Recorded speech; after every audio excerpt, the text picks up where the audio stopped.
79년 전 한국은 일제강점기로 전 세계는 제2차 세계대전으로 신음하던 때입니다. 그때 일본에서 유학 중 2년형을 받고 후쿠오카의 감옥에 윤동주는 수인이 되었습니다. 제목은 어릴 때부터 민족학교 교육을 받고 사상적, 문화적으로 심독했으며 치열한 민족의식을 갖고 일본과 조선의 차별 문제에 원망을 가진 것, 특히 일본의 조선 통치를 비판하면서 조선 독립의 야망을 실현하려 하는 망동을 했다. 그것이 제목이었습니다. 감옥에서 1945년 2월 16일 죽음을 맞았던 만 27세 윤동주. 그는 우리에게 시를 남겨주었습니다. 해방 후 1948년 유고 시집 하늘과 바람과 별과 시가 출간되었고 정주영 시인은 그 서문에 이렇게 쓰고 있습니다. 무시무시한 고독 속에서 죽었구나. 29세가 되도록 시도 발표하여 보지도 못하고 일제시대에 날뛰던 불문사 놈들이 그 시를 보고 침을 뱉을 것이 뻔하나 무명 윤동주가 부끄럽지 않고 슬프고 아름다운 한이 없는 시를 남기지 않았나. 시인은 원래 이러한 것이다. 그 시와 삶은 부끄러운 시대 가운데 부끄러워하면서도 부끄럽지 않은 삶을 살려 했던 윤동주와 같은 수많은 무명의 사람들이 입이 되어 오늘을 살아가는 우리들에게 울림을 주고 있습니다. 오늘 윤동주 서거 79주기를 맞은 추모 공연의 시작은 윤동주의 서시로 열겠습니다. 김도원 학생이 한국어로 그리고 안성호 학생이 영어로 낭독한 후 유혜림 씨가 부르는 서시를 듣겠습니다. 감사합니다.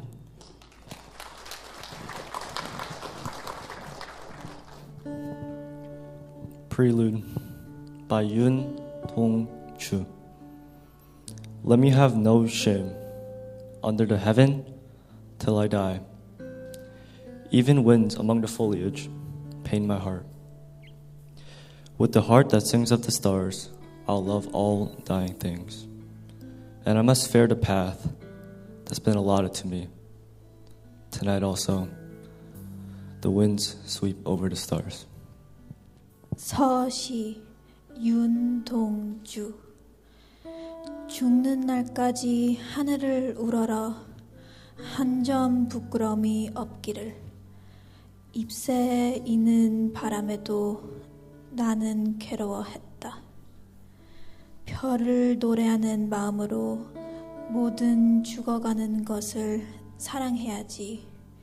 그리고 나한테 주어진 길을 걸어가야겠다.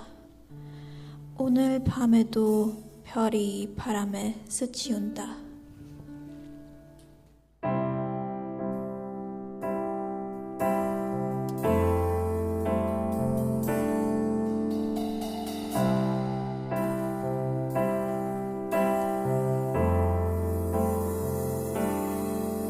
죽는 날까지 하늘을 우러러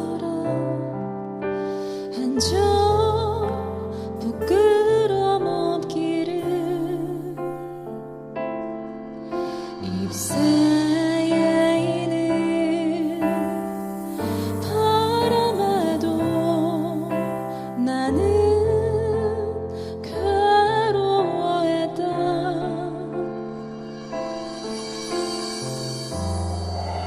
별을 노래하는 마음으로 죽어가는 것을 사랑해야지. 그리고 나에게 주어진 길을 걸어가야겠다.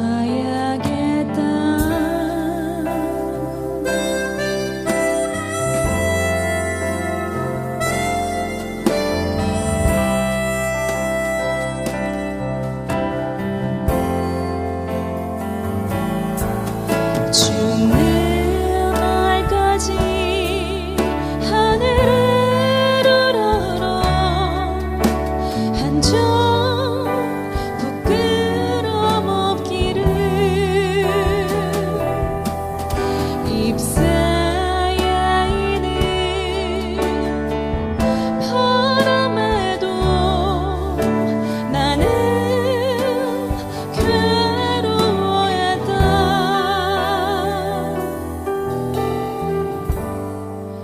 별을 노래하는 마음으로 모든 죽어가는 것을 사랑해야지. 그리고 나에게 주어진 길을 걸어가야겠다.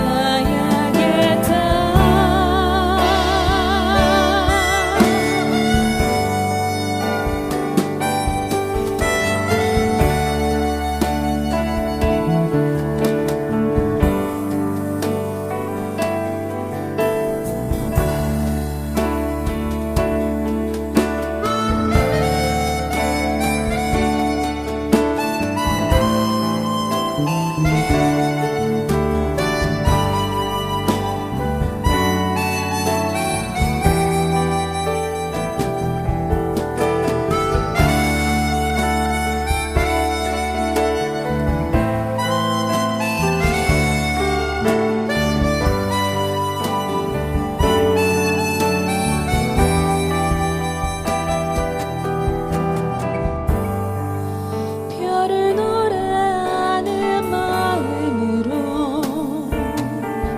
모든 죽어가는 것을 사랑해야지. 그리고 나에게 주어진 길을 걸어가야겠다.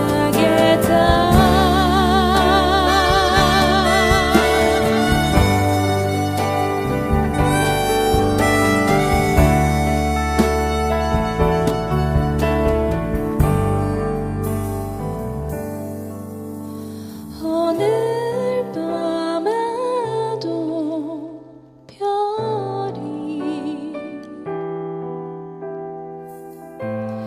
바람에 스치 운다.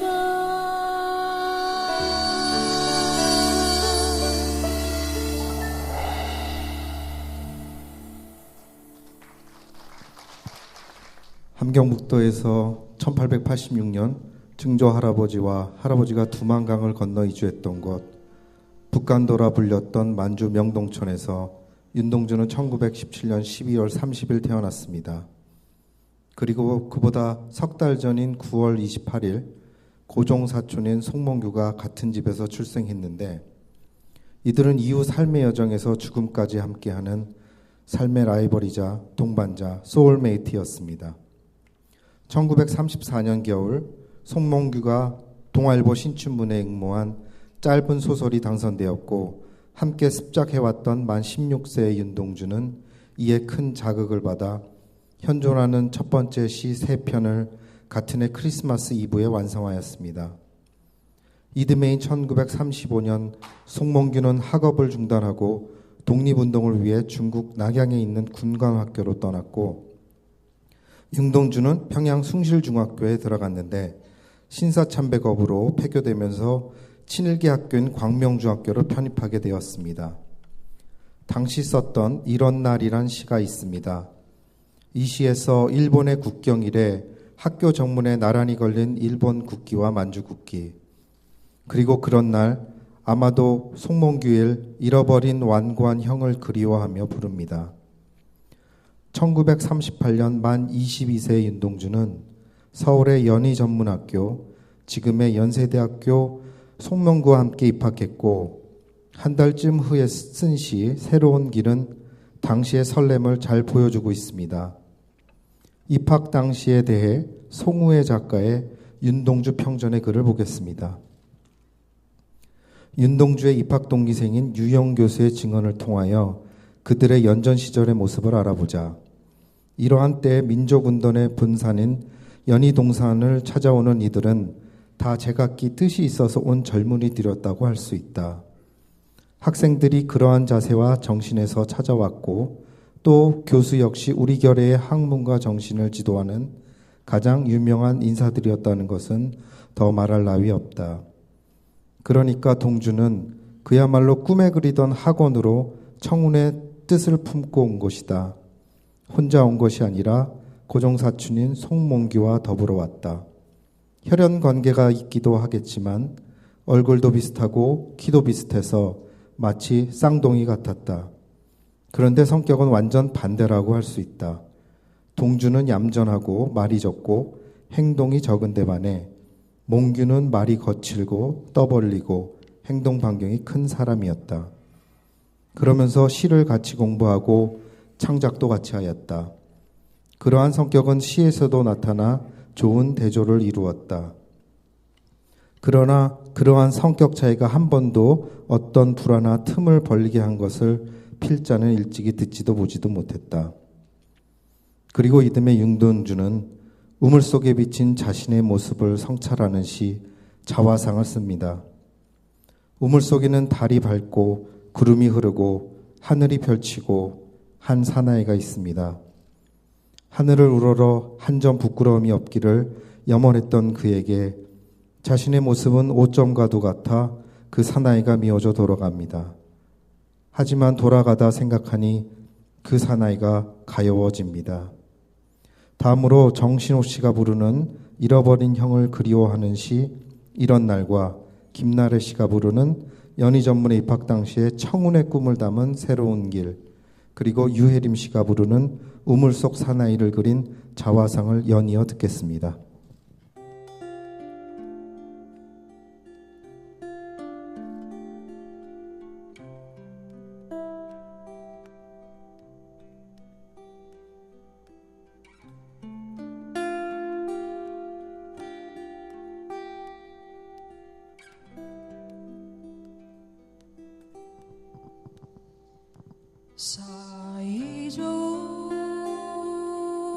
사이좋은 정문에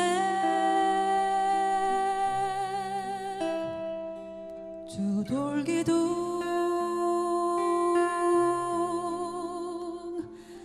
끝에서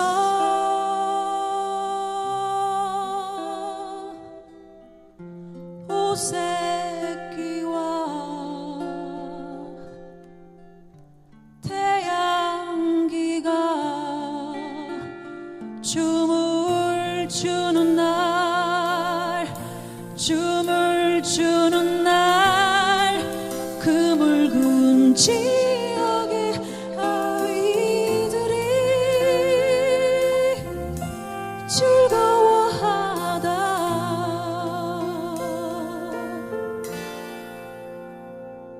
아이들에게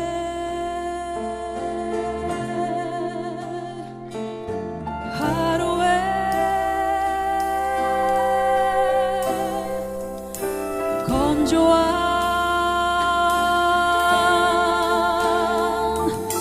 학과로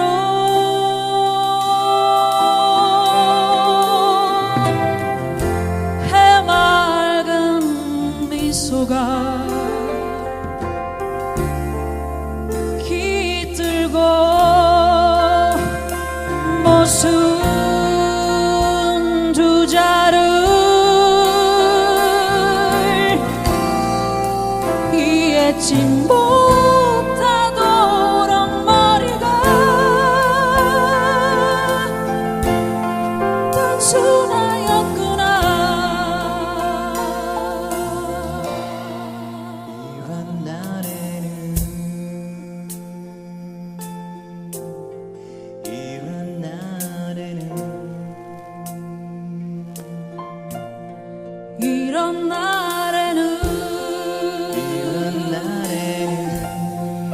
이런 날에는 잃어버린 완고하던 향을 부르고 싶다.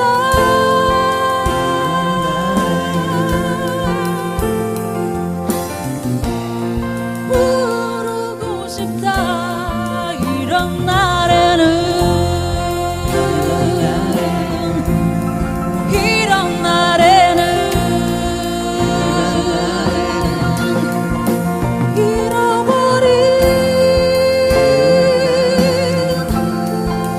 완고하던 향을 부르고 싶다.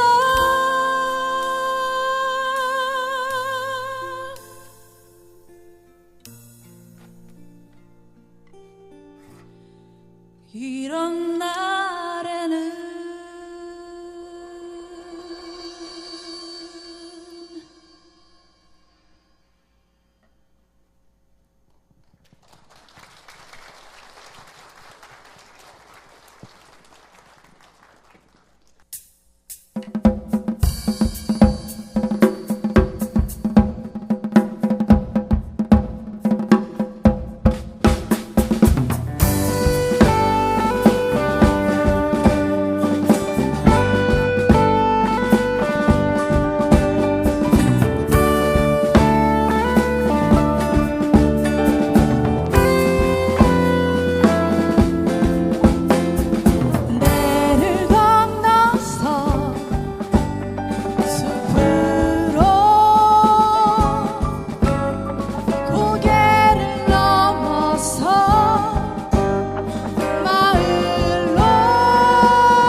모퉁이를 돌아 농가 외딴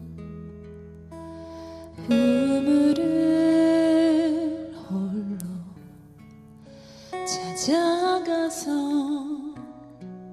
가만히 들여다 봅니다.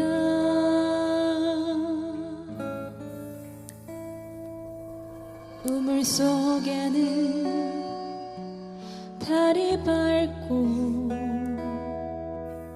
구름이 흐르고 하늘이 펼치고 바람이 불고 가을이 있습니다.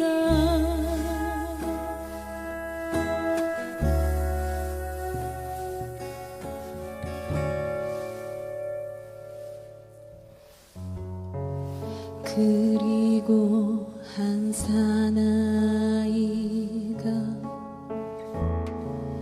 있습니다.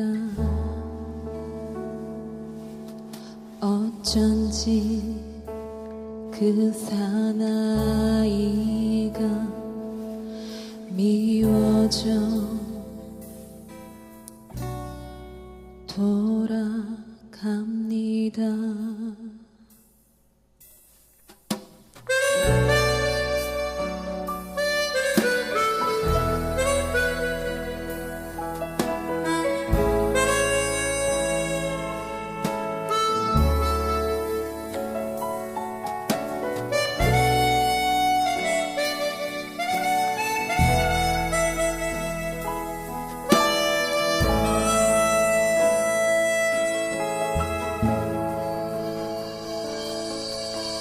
돌아가다 생각하니 그 사나이가 가엾어집니다. 도로가 들여다보니 사나이는 그대로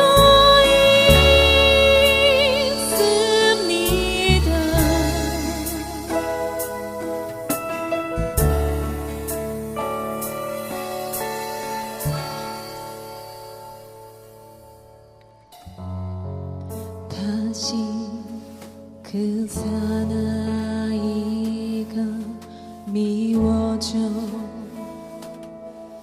돌아갑니다. 돌아가다 생각하니 그 사나이가 그리워집니다.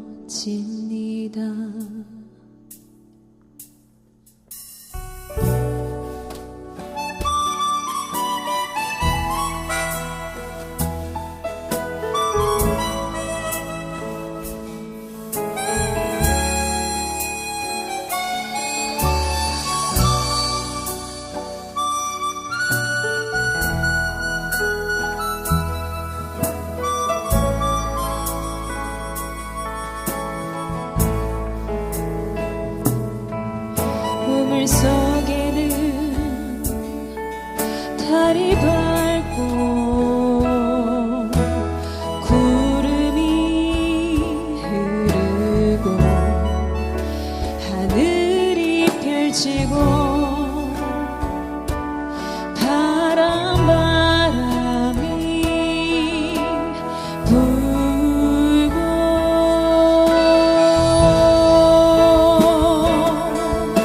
가을이 있고 추억처럼 사나이가 있습니다.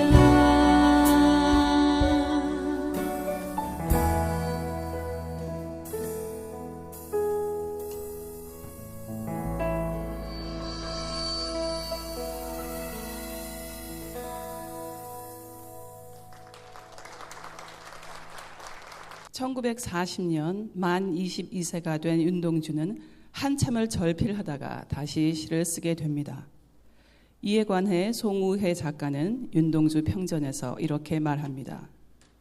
1939년 9월 이래로 침묵하고 있던 윤동주는 1년 3개월 만인 1941년 12월에 가서야 비로소 3편의 시를 써서 그의 1940년을 결산했다.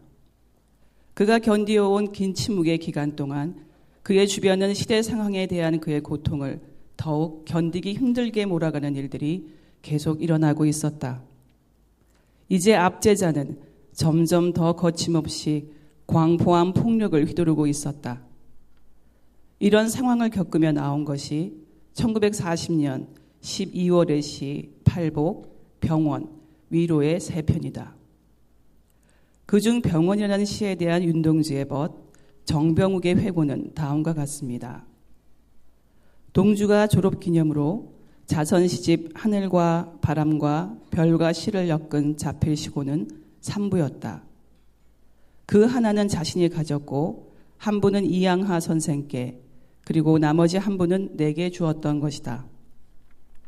친필로 쓴 원고를 손수 제본한 다음 그 한 부를 내게 주면서 시집의 제목이 길어진 이유를 서시를 보이면서 설명해 주었다.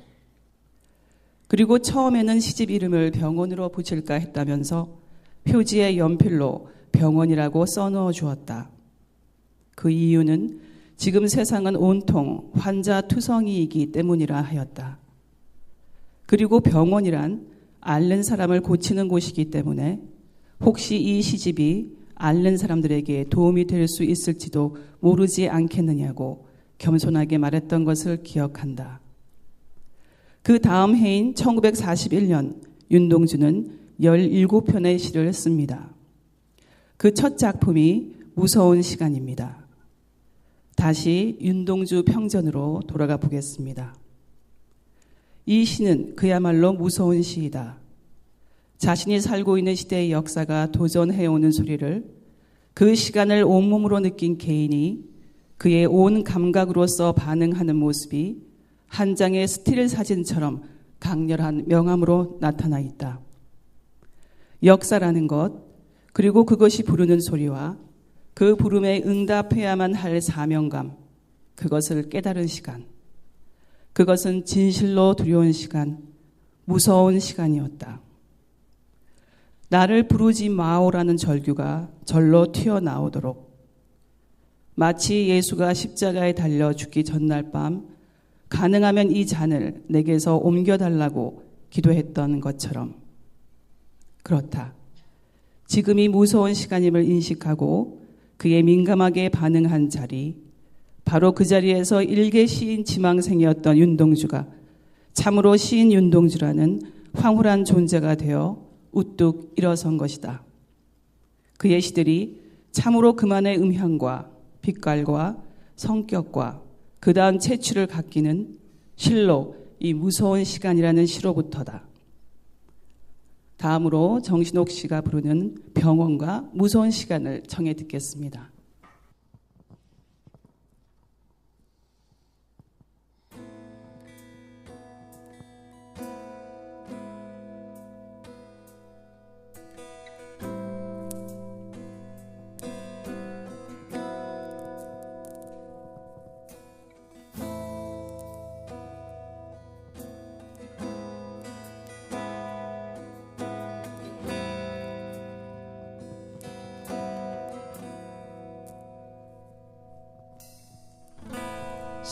살구나무 그늘로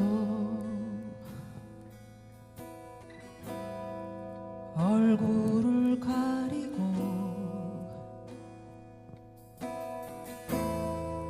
병원 뒤뜰에 누워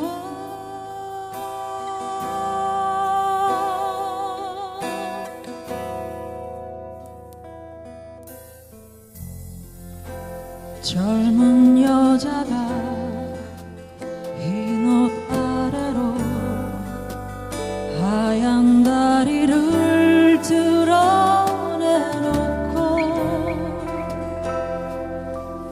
일광욕을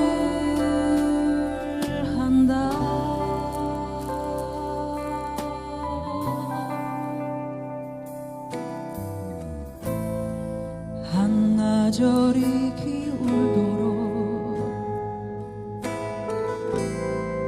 가슴을 앓는다는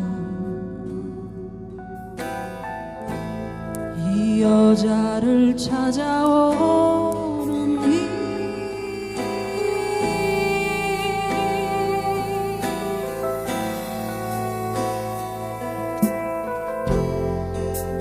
나비 한 마리도 없다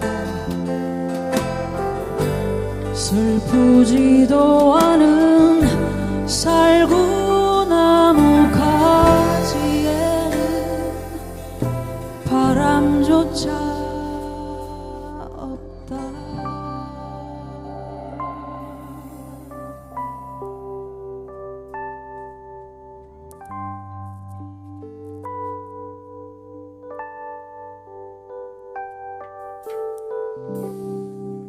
나도 모를 아픔을 오래 참다 처음으로 이곳에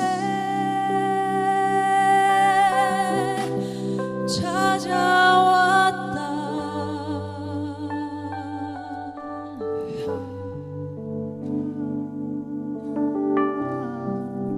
그러나 나의 늙은 의사는 젊은이의 병을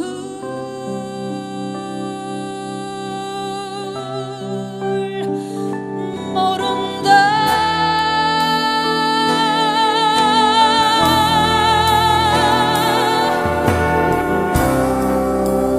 나한테는 병이 없다고 한다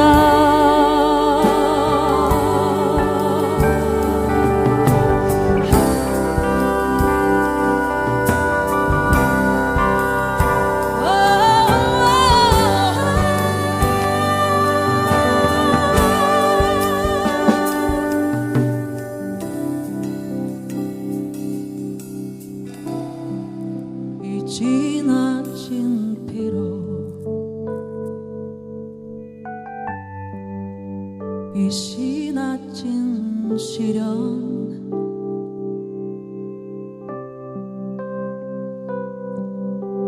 나는 성내서는 안 된다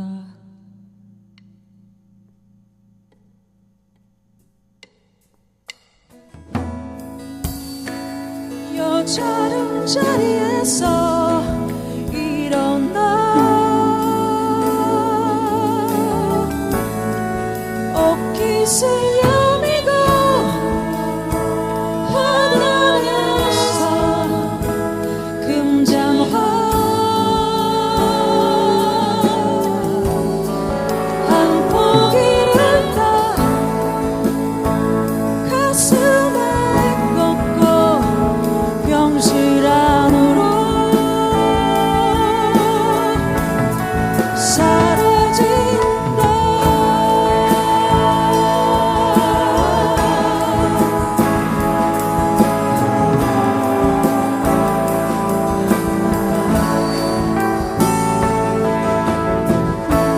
나는 그 여자의 건강이 아닌데 건강도 섞인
감사합니다.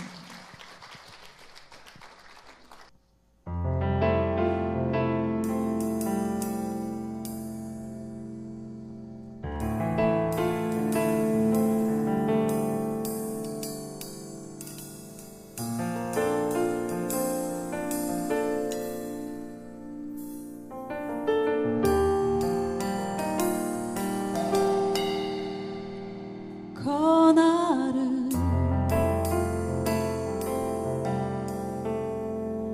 부르는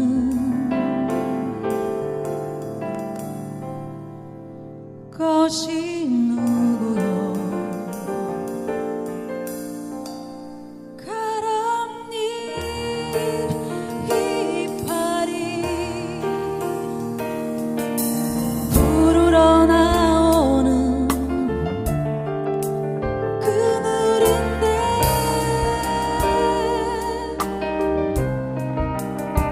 나 아직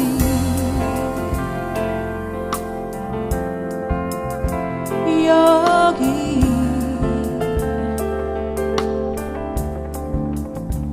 호흡이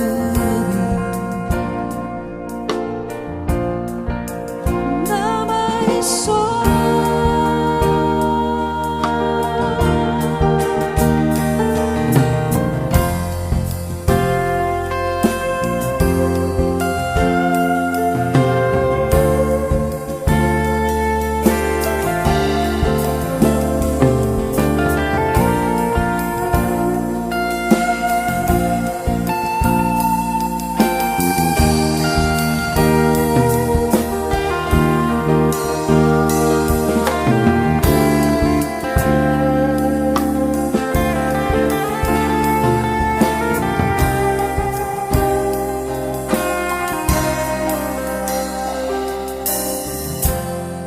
한 번도 손들어 보지 못한 나를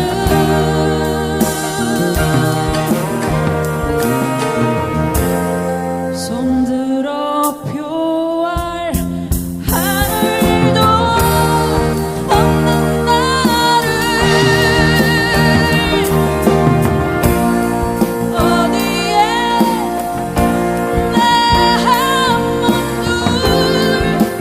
하늘이 있어.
만 23세였던 1941년 12월에 연희 전문 졸업을 앞두고 서시, 또 다른 고향, 십자가, 별 해는 밤 등 수많은 원숙한 시 작품들이 쓰여집니다.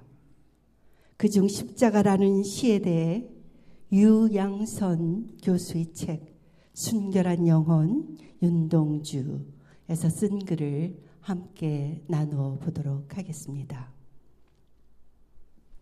시인이 되는 것은 무서운 일이다. 종소리도 들려오지 않는 시대, 하늘마저 침묵하고 있는 시대에 시를 쓰는 것은 실로 두려운 일이다. 그는 시를 썼다. 슬프도록 아름다운 시, 순교를 소망하는 시를 썼다. 시를 쓰면서 그는 기다렸다. 순교의 소망이 허락될 때를 조용히 기다렸다. 1941년 5월 31일에 쓴 시 십자가. 이 시는 시가 아니다. 시를 넘어서 그 무엇이다. 시간 저편으로 넘어가는, 또는 시간 저편에서 넘어오는 고갯길이다.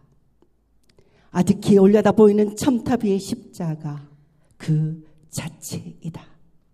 특히 이 시의 마지막 연은 일르니의 가슴을 친다.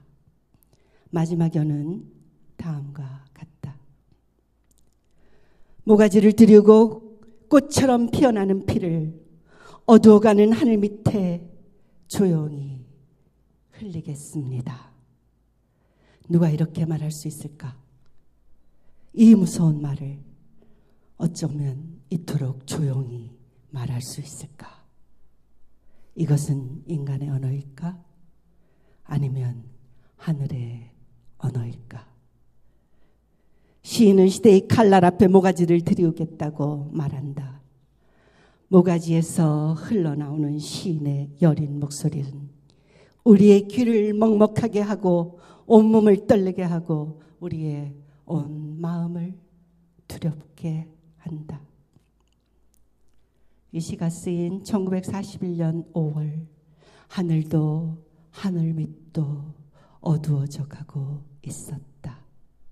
일제는 이미 한국어, 조선어 교육을 전면 금지했고 한국어로 쓰인 잡지들을 폐간시켰다.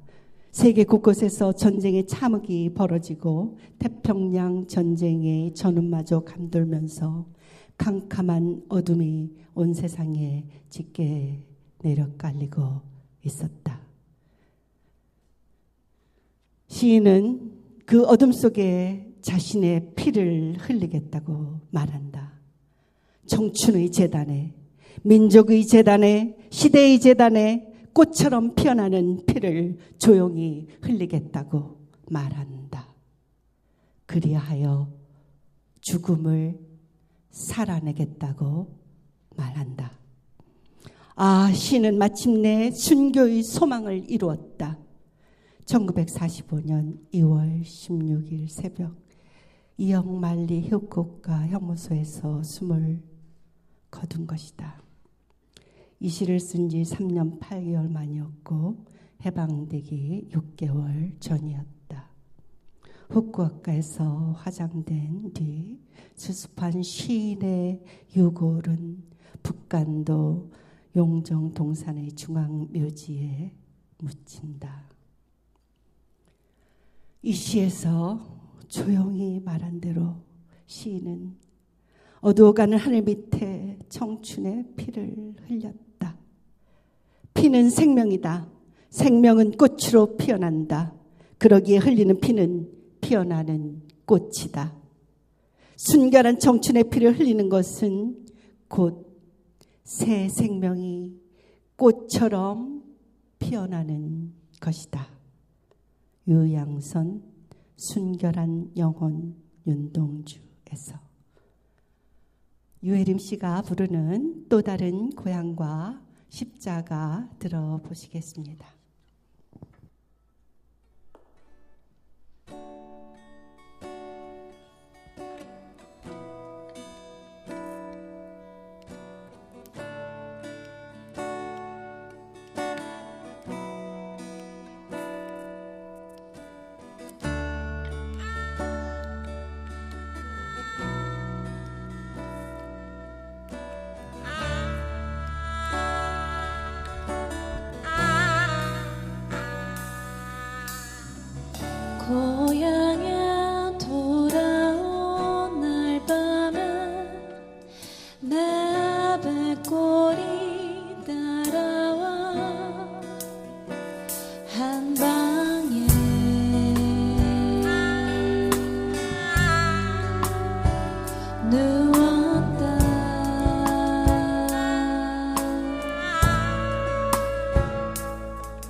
예수 그리스도에게처럼 십자가가 허락된다면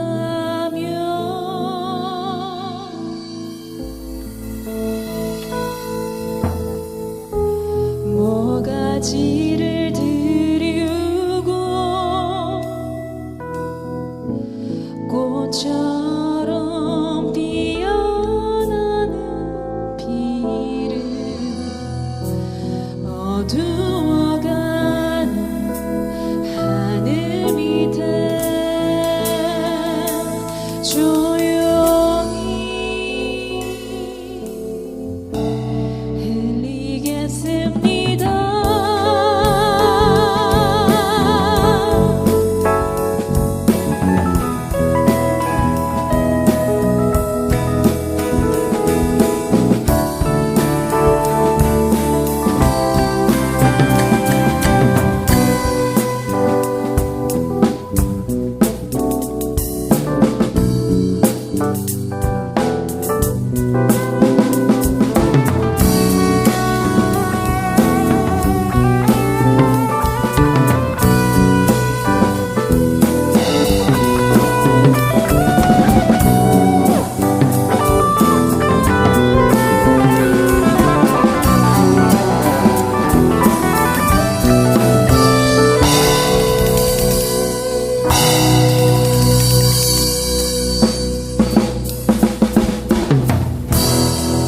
괴로웠던 사나이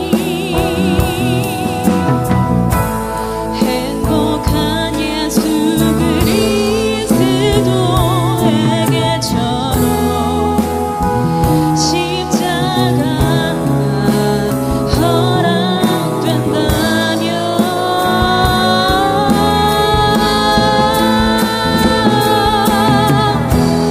모가지를 들이우고 꽃처럼 피어나는 비를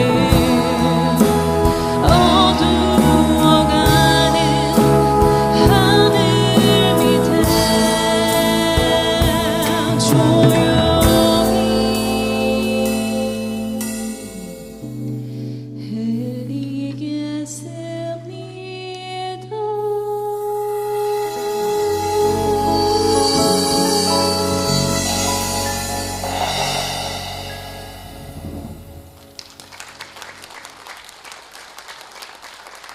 윤동주가 시를 쓰지 못했던 시기와 그 전후에는 어떤 일이 있었을까?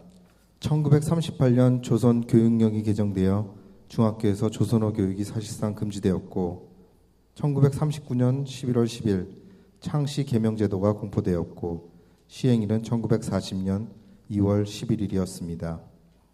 그리고 1940년 8월 대표적 한국어 일간지였던 동아일보와 조선일보가 폐간되었습니다. 1941년에는 조선 사상범 예비구금령에다 국방보안법까지 공포되고 총독부는 학도 정신대로 학생 근로동원을 실시합니다. 이때쯤에는 이미 전 세계 강대국들이 모두 전쟁에 휩쓸리고 있었습니다. 그야말로 세계대전이었습니다. 일본 역시 인도차이나로 전장을 확대하다가 진주만 기습으로 세칭 태평양 전쟁이 시작되었습니다. 1941년에 윤동주에 대해 덧 정병옥은 후에 다음과 같이 회고합니다. 졸업반인 동주영의 생각은 무척 바쁘게 돌아갔다. 진학에 대한 고민, 시국에 대한 불안, 가정에 대한 걱정 이런 것들이 겹치고 겹쳐서 동주영은 이때 무척 괴로워하는 눈치였다. 이 시기에 그의 대표적이라 할 수 있는 많은 시들이 쓰여집니다. 그중 돌아와 보는 밤이란 시에서 그는 어두워져만 가는 세상에서 도피하려 하지만 밖을 내다보아야 방황과 같이 어두워 꼭 세상 같은데 비를 맞고 오던 길이 그대로 빗속에 젖어 있습니다라며 피할 곳이 없음을 깨닫습니다. 그러나 거기에 주저앉지 않고 마지막 년을 이렇게 마감합니다. 하늘의 울분을 씻을 바 없어 가만히 눈을 감으면 마음속으로 흐르는 소리, 이제 사상이 눈곱처럼 읽어가옵니다. 대학 4학년에 쓴 시 길은 입학 당시 썼던 새로운 길과는 사뭇 다릅니다. 민들레가 피어있고 까치가 날고 아가씨가 지나가는 길이 더 이상 아닙니다. 잃어버렸지만 뭘 어디다 잃어버렸는지 모릅니다. 그 길은 풀 한 폭이 없는 길입니다. 돌담으로 한쪽이 막혀 있고 거기에는 쇠문이 굳게 잠겨 있어 넘어갈 수 없습니다. 하지만 담 저쪽에 내가 남아있는 까닭에 그 길을 걷습니다. 잃은 것을 찾기 위해 걷습니다. 아마도 그 길은 사후 서시라고 이름 붙여진 시에 나오는 나에게 주어진 길일 것입니다. 하늘을 우러러 한 점 부끄러움 없기를 염원하며 바람에 있는 잎새에도 괴로워하며 별이 바람에 스치우는 하늘 아래서 모든 죽어가는 것을 사랑하는 길이었습니다. 그 당시에 쓰여진 시 3편을 나누겠습니다. 이우정 씨가 또 태초의 아침과 돌아와 오는 밤을, 김나래 씨가 길을 불러드립니다.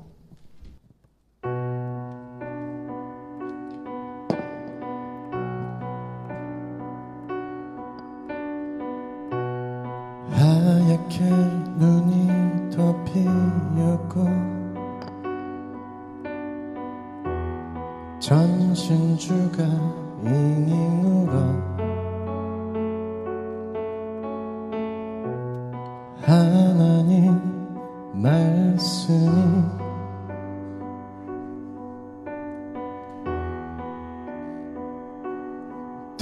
들려온다. 무슨 계시일까?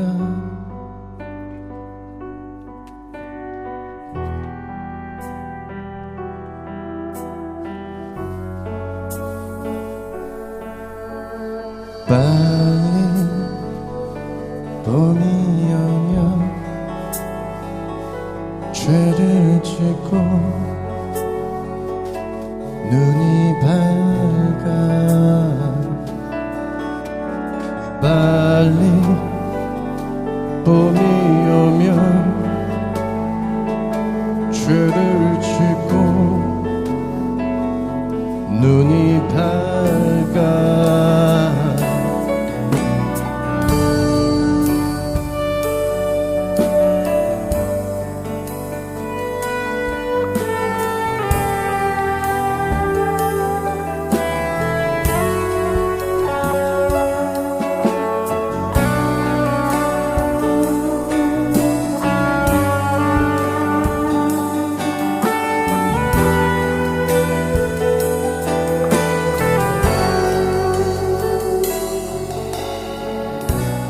이브가 해산하는 수고를 다하며 무화과 잎사귀 위로 부끄러운 데를 가리고 나는 이마에 땀을 흘려야겠다. 나는 내 이마에 땀을 흘려야겠다. 땀을 흘려야겠다.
눈이 밝아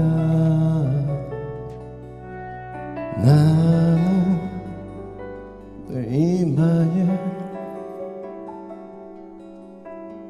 땀을 흘려야겠다.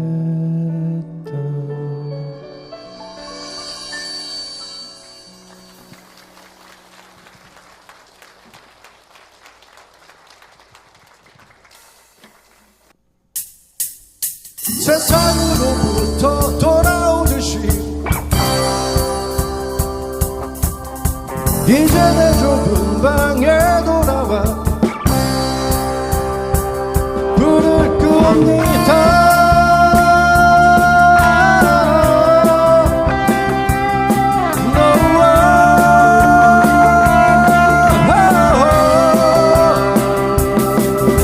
불을 켜두는 것은 너무나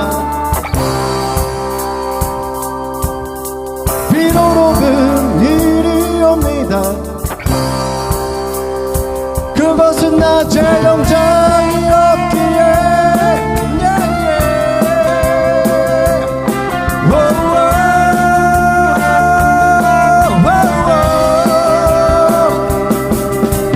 이제 창을 열어 공기를 바꾸어 들어야 할 텐데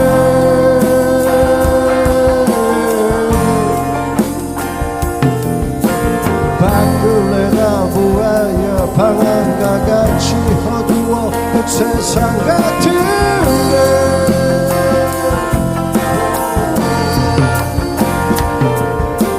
비를 맞고 오던 길이고 그대로 비 속에 젖어 있사옵니다.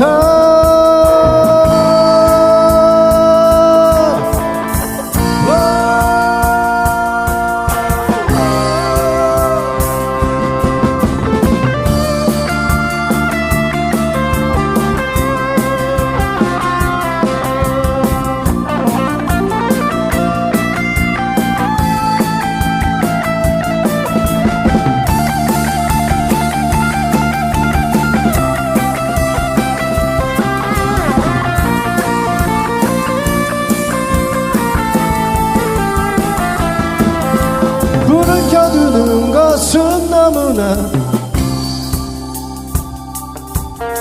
비로로는 일이 옵니다. 그것은 낮에 연장이 없기에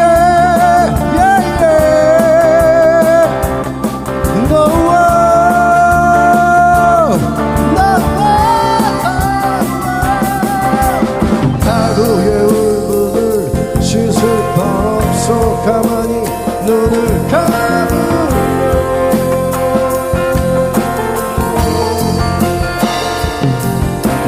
마음속으로 흐르는 소리 이젠 사사히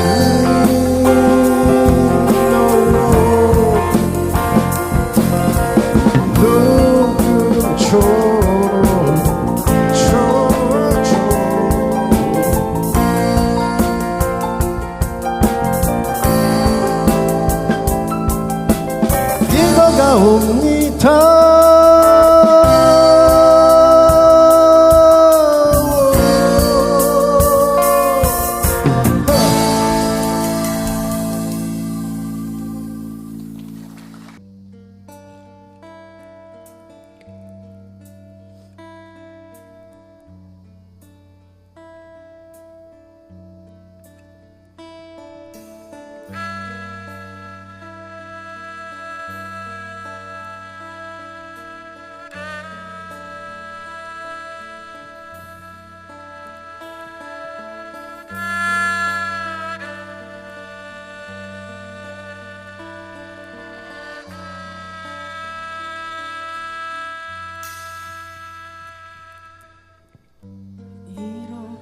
잃어버렸습니다.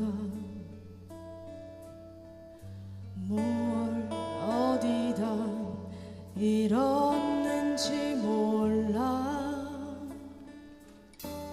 두 손이 오죽 주머니를 더듬어 길에 나갑니다.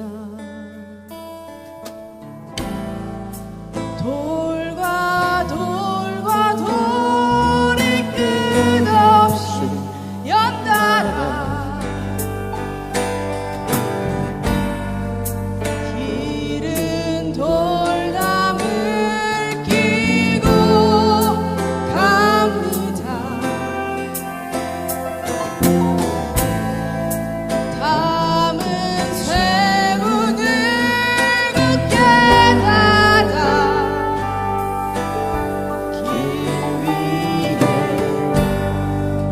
긴 그림자를 드리우고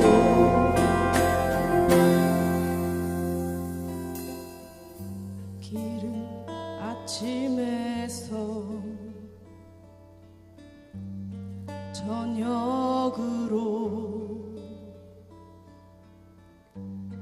저녁에서 아침으로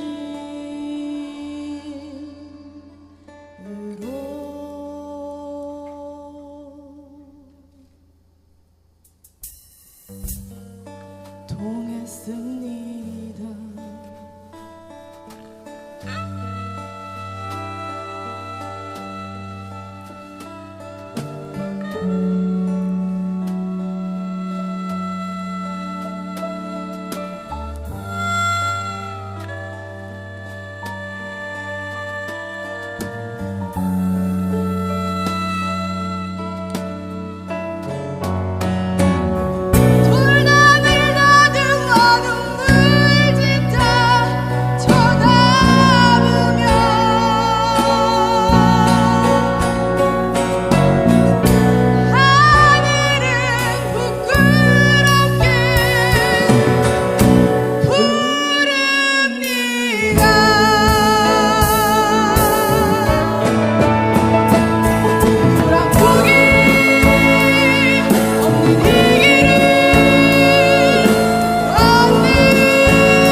윤동주의 시 중 가장 잘 알려진 작품에 속하는 별 해는 밤도 이 시기에 쓰여졌습니다. 연희 전문 졸업 전부터 윤동주는 일본 유학을 결정한 상태였습니다. 그랬기에 창시 개명을 해야 한다는 사실을 알고 있었을 것입니다. 잠 못 드는 밤들 가운데 그는 언덕에 올라 가을 속 별들을 헤어보며 별 하나에 아름다운 말 한마디씩 불러봅니다. 하지만 정작 자신의 이름은 별빛이 내린 언덕 위에 써보고는 흙으로 덮어버립니다. 그리고 초고에서 따는 밤을 새워 우는 벌레는 부끄러운 이름을 슬퍼하는 까닭입니다. 라고 끝을 맺습니다. 부끄럽기만 한 시대 가운데 부끄러워만 하던 자신을 윤동주는 부끄러워했던 것일까요? 하지만 부끄러움을 모르는 세상은 참으로 참담할 것입니다. 시를 읽어본 벗 정병욱은 어쩐지 끝이 너무 허하네요 라고 했고, 윤동주는 마지막에 넋 줄을 추가합니다. 그러나 겨울이 지나고 나의 별에도 봄이 오면 무덤 위에 파란 잔디가 피어나듯이 내 이름자 묻힌 언덕 위에도 자랑처럼 불이 무성할 거외다. 마치 예언과도 같은 마지막 연에서 쓴 것처럼 우리는 윤동주를, 그의 이름을 부끄러워하지 않습니다. 자랑스레 기억합니다. 윤동주의 별 해는 밤을 노래로 듣겠습니다.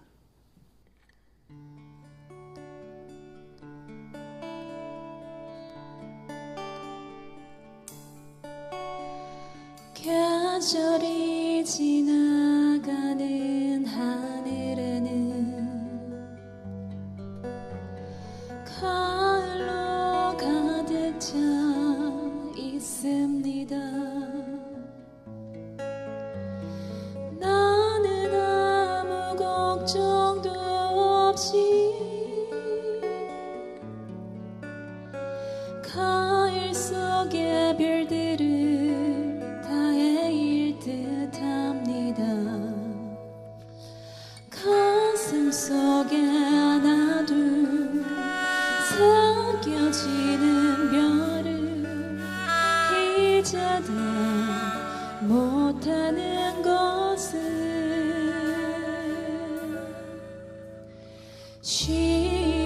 쉬어짐이 오는 까닭이요. 나일 밤이 남은 까닭이요. 아직 내 청춘이 다하지 않은 까닭입니다.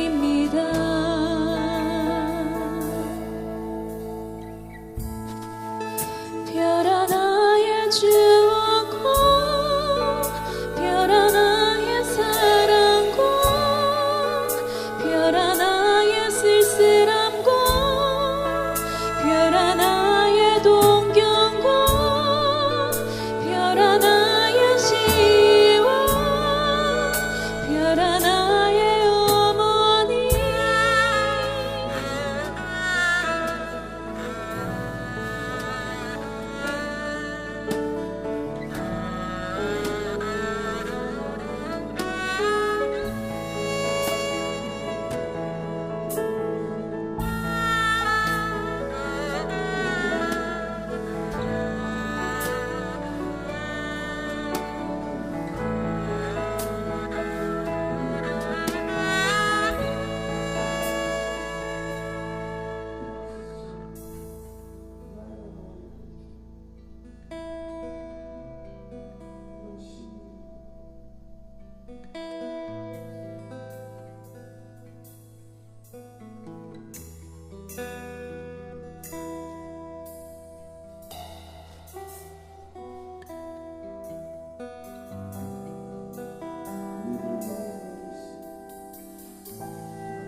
오직 그리워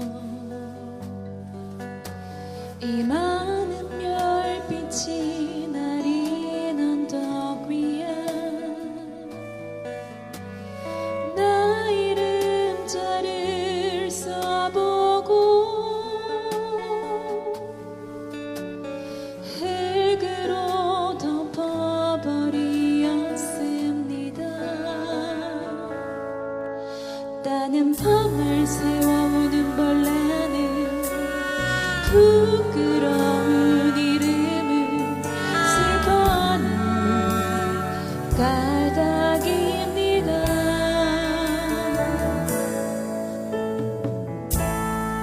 그러나 겨울이 지나고 나의 별에도 봄이 오면 무덤 위에 파란 잔디가 피어나듯이 내 이름 자무지 언덕 위에도 자랑처럼 둘이 무성할 거외다.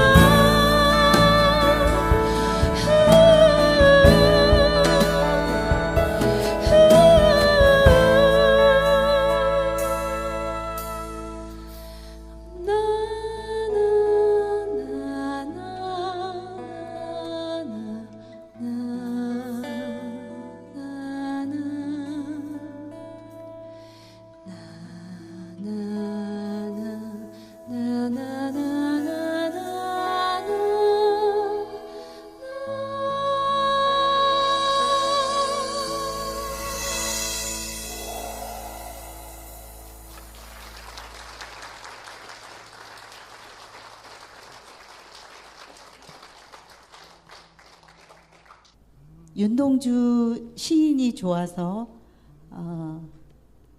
또 한은준이 마음에 들어서 제가 이렇게 또 함께 하게 되었습니다. 한은준 대표는 2007년부터 윤동주 공연을 계속 이어오고 있습니다. 아마 학교 다닐 때 별에는 맘이나 서시 그 정도로 저희가 윤동주에 대해서 알고 있었는데 제 생각에는 한은준으로 인해서 동주 영화도 나오고 또 요즘에는 한국에서 윤동주 시에 곡을 붙여서 하는 그런 노래들이 많이 나온다고 그래요. 아마 그거는 우리 한은준이 계속 열심히 이렇게 이어오고 있기 때문이 아닌가 그런 생각을 해봅니다. 윤동주 시인도 저희와 마찬가지로 이민자 생활을 했었고 저는 요번에 그런 생각이 들더라고요. 윤동주 시인이 그 어려운 때에 글로써 독립운동의 그 마음을 가지고 한 것처럼 저희들도 이민자의 삶을 살면서 저희 2세 또 3세까지도 앞으로 4세 또 5세 계속 나아갈 때 보이는 인종차별과 보이지 않는 인종차별을 그 벽을 우리가 잘 넘어야 되겠다라는 생각을 했습니다. 그래서 요번에 윤동주 시 이 추모 공연이 더욱더 다가온 것 같아요. 자기에게 닥쳐진 일을 그냥 순응하면서 받아들인 윤동주 시인. 저희 마음속에 커다란 위로가 되고 희망이 되고 여러분 모두에게 따뜻한 감동이 되어 그런 시간이었으면 하는 바람을 갖게 되었습니다. 제가 그 소개를 이제부터 하려고 하는데요. 마지막 그 노래를 남겨놓고 제가 마이크 들면 떨지 않는 사람인데 오늘 되게 많이 마음이 긴장이 되고 그러네요. 제가 지금 소개를 해드릴 분은 요번에 음악 게스트로 참석해 주신 김나래님, 네, 나와주시고, 네. 그리고 이우정님, 그리고 정신옥님, 그리고 일본인이면서 코러스를 해준 쿠마가이 아츠시, 네. 그리고 우리 하모니카 해주신 폴리. 그리고 여러분들 여기 극장이기 때문에 저희가 그 영상을 못한 아쉬움이 좀 있습니다. 그런데 그 나레이션으로 저희에게 감동을 준 나레이션을 해주신 분들을 소개하겠습니다. 곽예리 시인님, 그리고 김도형 대표님, 그리고 이수정 소설가, 예, 요번에 큰 상도 받으셨죠. 네. 그리고 2세 차세대 시 낭송을 해준 김도은, 안성호 나와주세요. 자, 먼저 여기부터 차렷 경례. 네, 뒤쪽으로 조금 옮겨주시고요. 우리 눈 오는 지도 밴드 소개를 하겠습니다. 옆으로 계셔도 됩니다. 네. 제일 먼저 우리 오늘 해금해 주신 정재니, 네, 먼 길 와주셨습니다. 감사합니다. 그리고 베이스 노성종님, 네. 그리고 우리 노래와 건반 해주신 유혜림, 네. 그리고 일렉트릭 기타 정재영님. 여기 두 분은 부부십니다. 네. 그리고 드럼의 차승현. 네. 네. 그리고 마지막에 소개해줄 우리 눈 오는 지도의 리더이면서 단장이면서 또 M사이드, 저희들이 그 뉴저지 문화공간을 만들었습니다. 그래서 그 M사이드 대표로 있는 우리 한은준, 큰 박수 보내주세요. 우리 한은준 대표가 지금 이 모든 노래에 곡을 다 붙였습니다. 굉장히 대단한 실력이죠. 박수 한번 다시 보내주세요. 그리고 제가 감사한 몇 분 또 소개하겠습니다. 오늘 공연 영상을 촬영해 주신 KCMB 최다미 대표님, 저기 중간에 계십니다.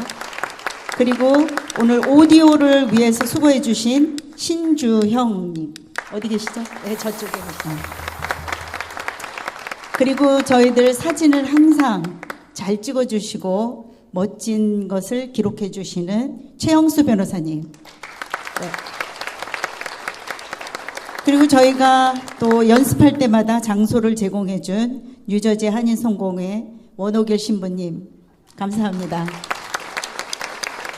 그리고 저희에게 저희 M사이드 이사시기도 하고요. 저희에게 늘 어머니의 따뜻한 마음으로 먹거리를 제공해 주시고 항상 참여해 주시는 우리 고경자 여사님, 저 뒤에 계시는데, 네, 감사합니다. 여러분들 너무너무 감사드리고요. 이렇게 자리를 꽉 메워주셔서 정말 정말 감사드립니다. 내년에는 80주년인데요. 저희가 내년에는 미국과 한국에서 공연을 할 예정입니다. 내년 공연도 여러분들 기대해 주시고요. 또 이번에 저희에게 많은 후원과 또 광고, 그리고 또 이 자리에 와주신 여러분들 모두 감사드리고 사랑합니다. 감사합니다.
조금은 발자